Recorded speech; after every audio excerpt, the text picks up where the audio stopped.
Okay, Danny, the draft is over. Here with Danny Flynn, Director of Hockey Operations for the Moncton Wildcats. Right from the get-go, Alex Wall to Quebec for a second-round pick, and did you fill the hole that you were looking to fill? Yeah, I mean, we knew that most likely, as much as we liked Alex Wall, that we might not have room for him on our team as a 20, so we were able to move him to Quebec and get a second-round pick, and that was important for us, especially because we did not have a first-round pick. So we took a big D, a 15-year-old D that we liked, and he's going to take some time to develop, but we think he's got good size, good hockey sense, and certainly has some potential. Okay. And moving on to the third round, local kid just an hour up the road, Brett Malone, played with the Miramichi Rivermen, or AAA Rivermen. Well, certainly the bloodlines don't hurt, and he's a big winger that we saw a lot. Peter Nevin, our chief scout, is from that area and has watched him for a long time and was really big on him. So he's a goal scorer, he's got good size, and he's got 2 years of midget AAA under his belt already, 15 years old. So we certainly think he's a prospect, and we hope that he develops into a finisher for us. Can you take us through the fourth round? Yeah, we have 2 third-round picks, or had 2 in 2011. We traded a third and 11 for a 4th and 10 with Baie-Comeau, and gave us 2 picks in the 4th, and we took 2 forwards we liked a lot. Solanka is an offensive forward, a creative guy, a playmaker. Ryan Penny is a captain, a heart and soul, kind of a two-way centerman, and the kind of guy that plays Wildcat hockey. So we were pleased with those picks. Again, both young players that have a chance to play on our team this year. Now, I know on your list you were looking for a goaltender just because of the goaltending situation, and you were able to pick up the Trudeau kid. Is he going to be able to step in next year and take that backup role? Well, he's certainly got a chance to go out and earn that job. And Fran Jean, our goalie coach, has been here the last couple of days and interviewed him yesterday and really liked him. We've seen him play a number of times and think at 6'4", he certainly has some potential and has a chance, we think, to be a pretty good goalie down the road. So we're happy to make that pick. And Mark Tremaine in the 5th was an underage player that we think was a really good pick that late. And if not drafted this year in the 5th, we felt could be a first or second rounder next year. So probably ticketed to go back to junior, but all jobs are open and you never say never.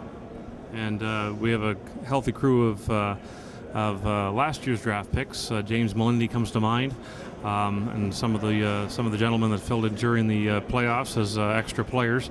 Just quickly take us through last year's picks that you expect to see in September, and then the Euro draft's coming in July. Yeah, I mean, our draft from last year, Cedric LeBlanc, our 4th-round pick, and James Melindy, our 2nd-round pick, were 15-year-olds we sent back to midget. Both had outstanding years. Cedric's team won the Quebec conference and went to the national championship. James's team won the Saskatchewan League and won the national championship. So they're both top-end prospects that have a chance to play for our team next year, and I think both of them could be NHL draft picks. And Cedric should be joining us for the playoffs down the stretch, the finals, and the Memorial Cup to give him a chance to see what Major A hockey's all about and really help prepare him to be ready next year. So a number of the kids that we took went back to play Junior A or Midget AAA. 3 of them, Matt Toma, Lance Pridham, and Cole McMillan, all joined us at various points of times during the season and went with us through the playoffs and out to the Cup, and they all have a very strong chance of playing our team next year. So there's a couple other kids we took that played Junior A and Midget that later picks that have a chance to come in and earn a spot. And what I tell kids is that the draft only lasts a day, and all it does, it guarantees you an audition come September. And if you do your work, you'll get a chance to make a strong audition. If you cut corners, then you're rolling the dice. And just because you're a late pick doesn't mean you can't make the hockey club. And just look at our team last year. I mean, Simon Jaudoin is an 8th-round pick and is probably going to be our captain next year and was a big part of our championship team. Zach Still in the 8th, Matt Eagles in the 9th, Matt Boyle in the 7th, Matt Brenton in the 7th, Cole McMillan in the 12th. The list goes on. And sure, the early picks have an advantage in that the scouts have seen a lot of them.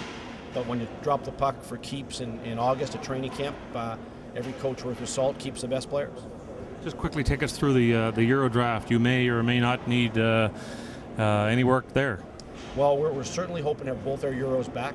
If that is not the case, then we'll have to make another selection. Having said that, the feedback I get from everyone is that the European draft is not strong this year.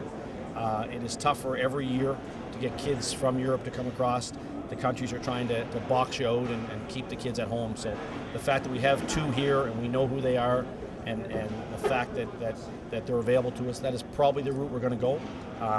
But again, stay tuned. The draft is the end of June, and in hockey, things change every day. Thanks, Danny. look forward to talking to you after the Euro draft. Okay, thanks again. Appreciate it. See you.